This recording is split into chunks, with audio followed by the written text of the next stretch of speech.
The big news today is out of Japan, where Nissan pulled the covers off of their all-new full-electric crossover. Now, unfortunately, Nissan did not send us any information in advance, so we're going to go about this a little bit differently. Let's just roll through some of the clips that they have here, and then we'll talk about what we know and what we don't know yet about the Ariya. As you can see, the front-end look is definitely distinctive.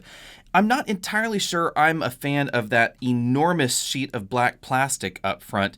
It does look a little bit like the rest of the Nissan product lineup, but it also looks very futuristic. You can tell that futuristic is definitely what they were going for here.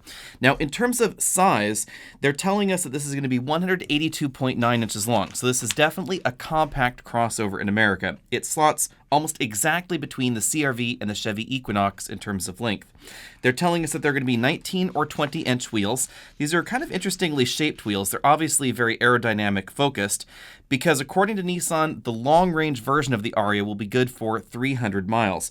Now, taking a look at their spec sheets, that means it is going to be one of the most efficient electric vehicles that you can buy, really giving Tesla a run for their money here, because they're saying that the 87 kilowatt-hour usable battery pack is going to be the one to give us 300 miles of range.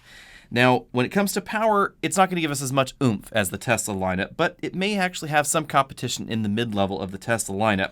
So 214 horsepower standard is what they're telling us, and if you choose the four-wheel drive model, which they're calling E-Force all-wheel drive, that will get you 388 horsepower. That bumps power up from 221 pound-feet of torque up to 443 pound-feet of torque.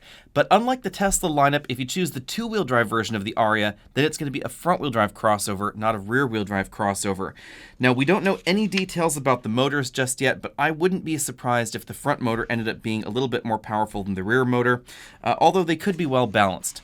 Now, we do know that this is going to serve as the platform basis for a number of upcoming Infiniti models as well. And in the Infiniti product line, we'll have not just full EVs, but we'll also have what they're calling gasoline-powered EVs.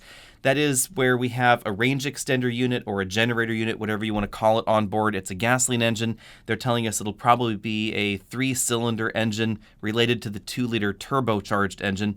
And it's going to be generating power for the electric drivetrain. There's going to be no plug-in ability on some of those Infiniti models. We don't know exactly what that means for the Nissan product line at the moment.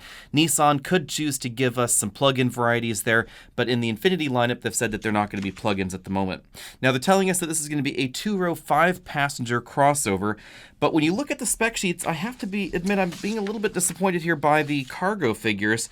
According to their initial spec sheet that they just released, if you choose the front-wheel drive model, we get 16.5 cubic feet of storage space.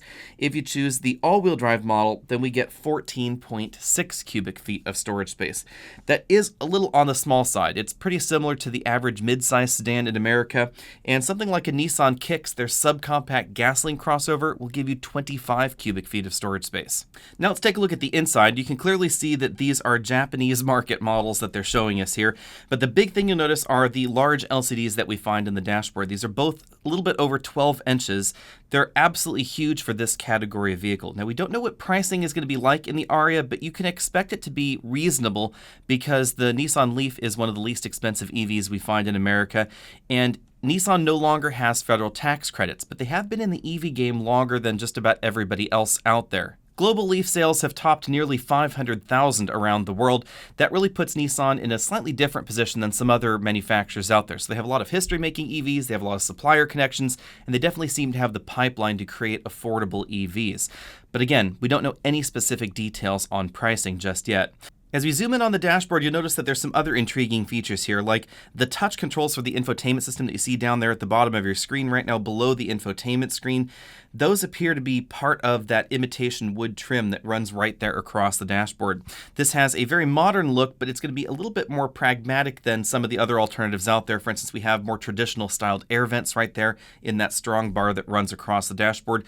But I'm intrigued by those climate controls. We'll see how well they work. We get a new steering wheel design. It's this 2-spoke look here, and we're going to get the latest semi-autonomous driving system from Nissan. This is going to be a face monitoring system, so it's going to make sure that you're paying attention to the road, and then it's going to allow hands-free driving, very much like Cadillac Super Cruise or the new Ford system that we're going to be seeing coming up in the Mach-E and in the F-150. Now, we don't know exactly when this software package is going to be available in the United States, but some version of it is already available in Japan. So Nissan does seem to be a little bit ahead of Ford in the actual deployment of this software package. General Motors also seems to be pretty aggressive in their Super Cruise deployment, but we don't know exactly when we're going to get that on some of the rest of Cadillac's lineup. They have said it's going to come in a number of those models. Now let's dive a little bit deeper into some of the technical details. We know that there are going to be two different battery packs offered, 65 kilowatt hours and 90 kilowatt hours. That's going to be 63 usable and 87 usable. The larger battery pack with front-wheel drive is going to be good for 300 miles of range. The battery pack is going to be charged via an onboard level 2 charger, good for 7.2 kilowatts. Now that is a little bit slower than some of the Tesla packs. I'm a little bit disappointed that no one seems to really be challenging Tesla when it comes to charging rates, other than companies like Porsche, really. So 7.2 kilowatts is definitely speedier than the 6.6 kilowatts we see in a lot of entry-level EVs, but it's just not as fast as the fastest charging level 2 EVs that are out there. It's going to use a CCS charger cable, so oh my god, Nissan is giving up CHAdeMO. I think that's the biggest surprise on this data sheet so far.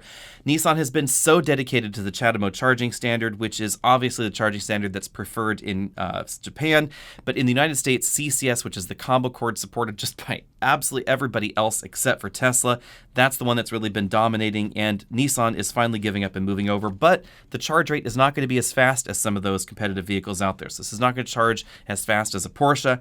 130 kilowatts here for the fastest charge rate. That's going to be comparable to previous generations of Tesla's products, but Tesla has announced that basically their entire product line is now going to be moving to their 250 kilowatt rate, so definitely faster as far as the fast charging goes. The last two details we got on here are that we're going to have some fairly sporty tires, 235 width tires on the base model, 19-inch, and then we're going to have 255 width, 20-inch tires on the top end trims, it looks like here.